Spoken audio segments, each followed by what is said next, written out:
C'est l'heure de notre émission Extra Naturel, le podcast diffusé sur Fréquence Terre, la radio nature, mais aussi disponible sur le site de podcast Proxima, proxima.audio. Et comme chaque semaine, nous avons rendez-vous avec Terra Cultura, le magazine en ligne associatif, indépendant, dédié à la nature, aux traditions et à l'environnement. Le dossier de la semaine est dédié aux macaques crabiers. Avec nous pour en parler, Damien Lafont, le rédacteur en chef de Terra Cultura. Bonjour Damien. Bonjour Fred, au Alors, rendez-vous. aujourd'hui, un retour sur votre, j'allais dire votre terre natale, pas tout à fait, mais vous y passez la moitié de l'année. La terre d'accueil peut-être plutôt. La terre d'amour, la terre d'accueil, oui. Et nous allons parler des macaques crabiers ou macaques à longue queue. Le titre de votre dossier cette semaine, c'est Habitat, comportement et rôle écologique. Et nous allons en parler. On va d'abord s'intéresser à l'endroit où vous avez pris vos sources, où vous avez Mhm. rencontré, puisque vous êtes allé à leur rencontre. C'est à moins que ce soit eux qui soient venus à votre rencontre. Oui, C'est il y a les deux, il y a les deux. J'ai eu l'occasion, c'est les singes que je vois régulièrement voilà, dans les voyages, dans les sorties qu'on peut faire en extérieur, en forêt, etc. Il y en a qu'on a vu sur des petites îles au large, il y en a qu'on a vu en ville, en Thaïlande, sur Bali aussi. Euh, Essentiellement, moi, je les rencontre en Asie du Sud-Est et je les rencontre quasiment à chaque voyage parce que c'est vrai que c'est un animal qui se développe rapidement et puis qui évolue facilement dans n'importe quelle condition, si je puis dire.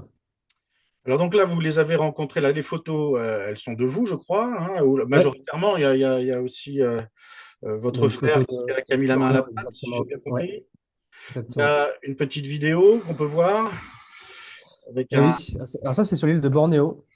un Donc, macaque qui mange une limule. exactement. Alors, c'est de là d'où tire son nom de macaque crabier parce qu'à la base, ils vivent en bord de côte et ils ont pour habitude de manger aussi des crustacés. C'est omnivore, alors ça mange des fruits, mais ça mange aussi des crustacés. Et puis bah, comme on les voit aussi dans des endroits touristiques, ça mange aussi des cacahuètes et puis des chips et toutes les bêtises que les touristes peuvent leur donner au passage. Après, c'est des singes qui sont quand même voleurs, espiègles, donc on les Voilà, on va retrouve en très parler. facilement à bord. Où est-ce que vous les avez rencontrés, là, concrètement, ces crabes, Concrètement, ces beaucoup, singes? beaucoup à Bali, ouais. Singe crabier, ouais. Beaucoup à Bali, beaucoup en Indonésie, beaucoup en Malaisie, Thaïlande. J'en ai vu un petit peu partout où je suis allé. J'en ai vu dans des endroits où, à Batu Cave, on avait fait un sujet. Voilà, bah, dans la grotte de Batu Cave, il y a une communauté de singes aussi. On en voit assez régulièrement. Et ils n'ont pas Alors, on va forcément comment dire, la même interaction avec les gens en fonction de l'endroit où ils se trouvent, hein. alors, on va parler d'abord, si vous voulez bien, euh, de l'anthropologie. On va parler de leur comportement, puisque c'est un peu aussi le titre de ce dossier. Euh, Comment ils vivent? Alors, on va parler peut-être d'abord, parce ce sont des vrais pillards, on va le voir après, mais ils ont envahi les villes. Mais leur habitat naturel, c'est quoi? Où est-ce qu'on les trouve habituellement, sans prendre en considération leur interaction avec les hommes? Alors, on les trouve essentiellement dans des milieux naturels, donc proche plage quand même, plutôt en forêt tropicale. Et puis, c'est des animaux qui vivent en communauté, donc ils sont vraiment pas seuls. On peut voir des communautés de 10, 15, jusqu'à 100, 150 et plus. Euh, ils ont un comportement qui est assez particulier. Ils peuvent communiquer entre eux et ils interagissent aussi entre eux. Donc, on les retrouve vraiment éparpillés sur les zones tropicales mais en général proche de la côte et de la mer. C'est là où ils peuvent aussi se nourrir. Mangrove, par exemple, aussi, c'est aussi quelque chose. Il leur faut une forêt et la mer à proximité pour pouvoir étancher leurs besoins de multitude de nourriture. C'est-à-dire Mhm. qu'ils vont aller chasser la, la- la mer leur va bien, des poissons, des crabes, des choses Des comme ça. petits crabes, des coquillages, ils cassent des coquillages maintenant, on les voit. C'est un fait qui est de plus en plus remarqué. Moi, je l'ai vu, je crois, en Malaisie. euh, prendre des cailloux, des gros cailloux, et casser directement sur un autre caillou des coquillages. C'est des choses qu'on voit de plus en plus. Ils apprennent très vite. Alors, vous disiez qu'ils ils vivent en groupe, ils interagissent. Vous appelez ça, je ne connaissais pas le mot, le terme, une communauté matrilinéaire. C'est la mère qui donne donc une lignée de petits singes qui restent Exactement. autour d'elle, c'est ça? Exactement, c'est la mère qui s'occupe de la communauté des petits singes pendant que les mâles vont s'amuser sur la plage peut-être. Je ne sais pas ce qu'ils font. Non, mais c'est vrai que c'est la mère qui s'occupe de son singe et des singes aussi des autres. C'est-à-dire qu'en fait, on peut les voir en communauté, petite communauté de 5, 10, 15 et à ce moment-là, avec les petits, et ils interagissent entre eux. Voilà. Donc, ce sont les petits ce sont les autres femelles qui s'occupent éventuellement des petits. Il y a C'est des possible dans garderies. l'interaction. Dans l'interaction, c'est ça, oui. C'est exactement comme ça que ça se passe. Si la mère doit aller partir aussi pour manger, le petit, pas forcément obligé de suivre, pourra rester au sein de la communauté et retrouvera sa maman au retour de chasse ou de Alors, pêche. il y a une chose qui m'a étonné, parce qu'ils ne lisent pas de revues scientifiques, ces singes-là, c'est que vous dites le mâle s'en va, ce qui évite la consanguinité. Alors, est-ce que c'est un geste très calculé? Est-ce que enfin, je suppose, mais il n'y a pas eu de constat. Comment est-ce que, enfin, je ne sais pas si vous allez pouvoir répondre à cette question, mais euh, c'est un fait en tous les cas. Le mâle qui est né dans cette communauté matrilinéaire, quand il Va est quitter le. adulte Ouais. et en capacité de se reproduire, il s'en va. Il part rejoindre. Mais ça, c'est quelque chose qui arrive dans beaucoup d'aspects du règne animal. On peut le voir aussi chez des loups, on peut le voir aussi chez d'autres primates, on le voit aussi chez les lions. C'est des animaux, une fois qu'ils sont nés, les mâles doivent partir et puis Oui, mais c'est parce retrouver qu'il y a un une, autre c'est parce qu'il y a une harem. concurrence. Il y a une concurrence. Alors on les Ouais. chasse. Est-ce que là, vous semblez dire qu'ils s'en vont d'eux-mêmes? Alors, c'est tellement reproducteur, c'est un animal qui se reproduit tellement rapidement il faut que. Je pense que la génétique a bien fait son travail et qu'ils partent d'eux-mêmes parce que, sincèrement, alors il y a un temps de gestation qui est relativement long, mais ils passent leur temps à se retrouver et forcément, il y a de plus en plus de singes. Donc, je pense que la nature a bien fait son travail et le mâle quitte le groupe pour retrouver un autre groupe. Et ce qui n'est pas non plus si difficile que ça, parce que quand on voit l'étendue du nombre d'individus sur une zone, c'est pas non plus difficile de retrouver un autre groupe. Après, ils ont des moyens de communication qui sont assez évolués finalement. Alors oui, ils ne se parlent pas, mais ils vocalisent et ils se comprennent très très bien. C'est assez impressionnant de voir les interactions entre eux parce que ils savent quand ils ont le droit de jouer, ils savent quand il faut rentrer.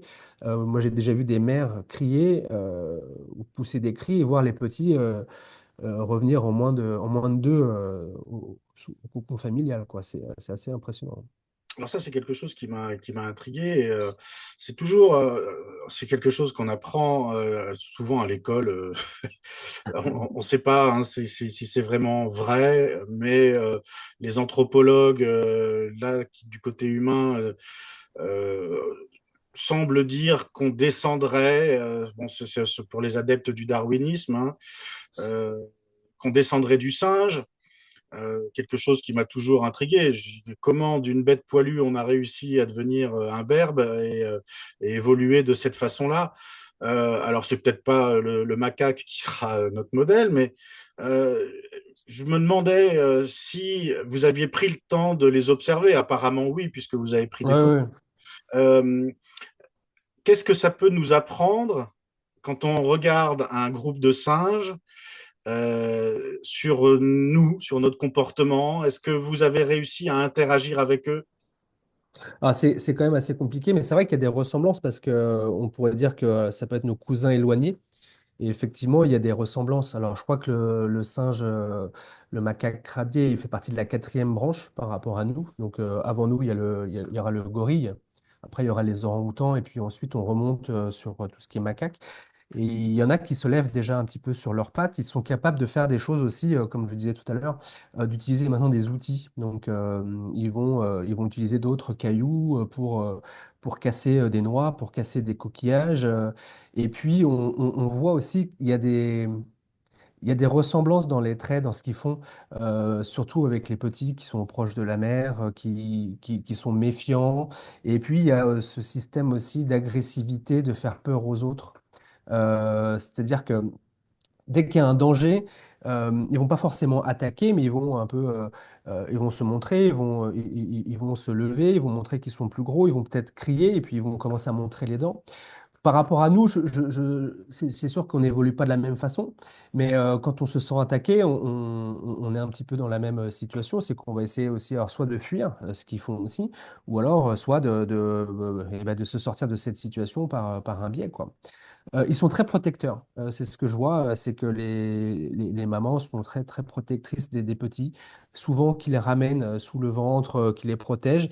Et puis, ils interagissent entre eux. C'est-à-dire que on pourrait croire qu'ils se cherchent des poux, mais en fait, ils s'enlèvent des petites particules qui peuvent les gratter. Alors, ça peut être parfois des puces, mais c'est aussi parfois du sel, ce qui peut être de la transpiration, des choses comme ça qui les grattent. Donc, on pense qu'ils s'enlèvent les poux, mais ils prennent soin d'eux. Ils se font des petites sortes de massage.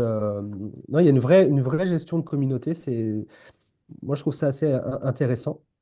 Et puis, ils ont su évoluer avec leur habitat, quoi. C'est un peu comme nous, ils ont su s'adapter bah, à leur habitat. C'est-à-dire qu'en arrivant dans les villes un peu plus on va dire, développés, on ne voit pas les mêmes singes. C'est-à-dire qu'on voit des. C'est ça qui est intéressant, c'est que les singes qu'on voit en milieu naturel sont un peu plus petits, je trouve, et un peu plus fins, et que forcément, ils ont moins de facilité à trouver de la nourriture.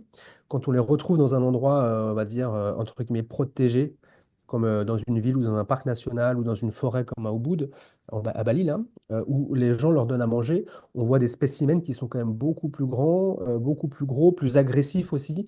Euh, c'est voilà, c'est peut-être le lien qu'on peut faire avec nous, quoi. Et comment est-ce que, d'après vous, ils nous perçoivent Ah. quand on est avec eux? Bon, vous disiez que les interactions sont pas forcément faciles, mais on va en parler juste après. Ils ont réussi à pénétrer les villes en masse, d'ailleurs, au point d'être parfois gênants, destructeurs. Il faut s'en prémunir. Vous disiez un petit peu off que certaines habitations avaient même mis des barreaux à leurs fenêtres pour éviter que les singes ne pénètrent à l'intérieur des habitations. Mais quand ils tirent profit, vous allez nous l'expliquer, mais ils tirent profit du tourisme. Il y a donc des interactions avec l'homme. Euh, alors, on a tous en mémoire ces vidéos où les singes viennent piquer un Ouais. téléphone, un appareil photo, un paquet de gâteaux dans le sac des sacs à dos des touristes qui sont de passage.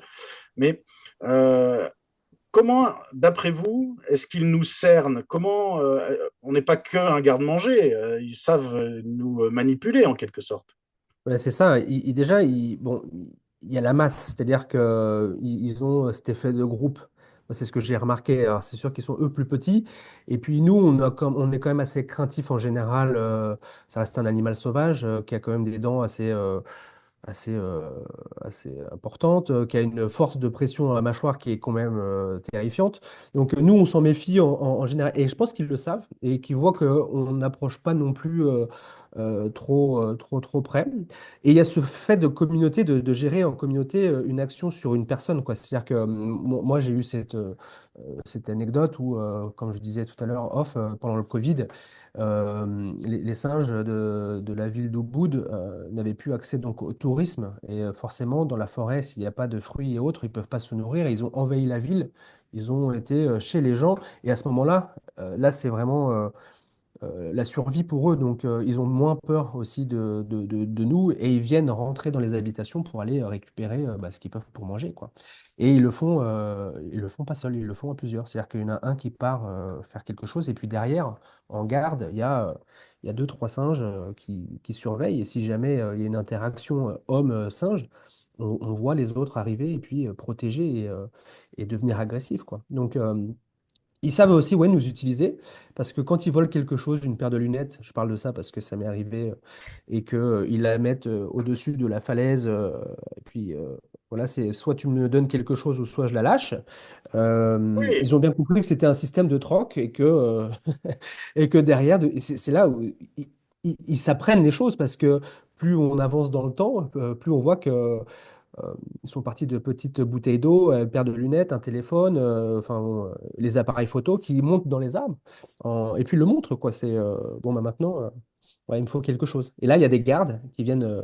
Alors, c'est un système qui est bien, qui est bien ficelé, qui arrive avec un petit paquet et puis qui lui lance son petit paquet de cacahuètes ou de chips ou autre. Et puis, par magie, l'objet qui a été volé réapparaît, quoi. Alors forcément, après, faut donner un petit peu de monnaie aux gardes, mais ils ont bien compris le système, quoi. C'est très, très intelligent. d'accord. Bon, alors voilà. Donc alors, je suis allé me renseigner aussi. Vous effleurez le sujet dans votre dossier. Donc, ce singe-là est quand même considéré comme une espèce invasive. C'est toute la réciprocité de la chose, c'est que ils sont invasifs, donc pas de problème pour les contrôler a priori, mais ils sont préservés. Vous dites même que culturellement, ils sont protégés, c'est-à-dire que on- ils sont sacrés. Est-ce que Oui, ils c'est sont sacrés, partout ouais. en Asie du Sud-Est ou est-ce que c'est seulement dans certaines religions ou communautés? Ouais, c'est ça, ça va être dans certaines communautés et religions. Il faut savoir que déjà dans le milieu naturel, c'est une chose différente parce qu'il y a pas que lui, il y a d'autres singes qui peuvent aussi intervenir et puis d'autres animaux, donc ils ont des prédateurs. Donc, la pression humaine aussi, elle peut être importante concernant sa nourriture et aussi le fait du climat, le fait de la saisonnalité. S'il y a moins de fruits, moins de choses à manger, forcément, les populations vont s'adapter autour de ce qui va rester, quoi. Ensuite, tout ce qui est sur les parties, on va dire, protégées, parcs, villes, etc. Là, c'est quelque chose de différent. Là, ils sont vraiment invasifs et c'est vrai que ils ont ce mode de reproduction qui est très rapide, donc on peut les voir. Et il y a un contrôle, donc c'est là que je parlais de conservation, c'est qu'il y a un contrôle aussi des naissances et pour certaines zones de castrer donc certains mâles pour pouvoir contrôler la population. Et, euh, et derrière, ce qu'il faut pas oublier, c'est qu'en fait, ça reste un animal sauvage, complètement sauvage, qui, oui, est protégé par la culture, comme dans l'hindouisme, où on peut parler par exemple du singe Hanuman, qui est le singe protecteur donc de, de- de Ramayana, quoi. Donc ça, c'est quelque chose qu'on revoit assez régulièrement. Les effigies autour des singes, on en voit souvent. C'est quelque chose qui culturellement est incrusté dans la vie locale, plus en Asie du Sud-Est quand même. Et Et surtout, le symbole hindouiste, c'est quoi? Ramayana, ça parle de quoi?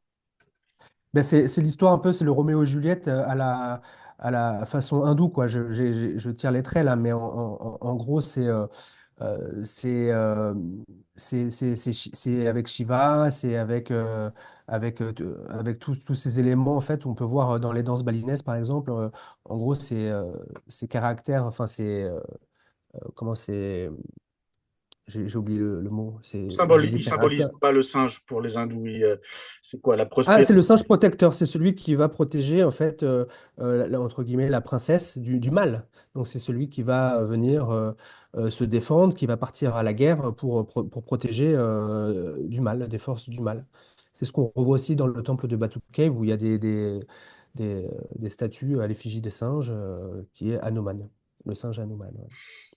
Bon, voilà, on va terminer cet entretien, mais voilà, à titre d'information, hein, bon, c'est pas un singe qu'on méconnaît, tout le monde le connaît. Si on le voit sur vos photos, moi, tout de suite, j'ai dit, ah oui, c'est le petit singe qu'on voit partout, le macaque à longue queue, le macaque crabier, le macaque tout court. Et j'ai trouvé cette information aussi, c'est que, et vous me le disiez, comme c'est un singe qui finalement n'a pas de problème particulier de disparition, ou il n'est pas du tout en voie de disparition, puisqu'on voit, on vient de le dire qu'il était invasif. Finalement, il est aussi utilisé dans les laboratoires. C'est le singe le plus utilisé dans les laboratoires scientifiques. Donc, on fait des expériences sur lui. C'est un des singes qui va le plus dans l'espace. Donc, il a de la chance, non?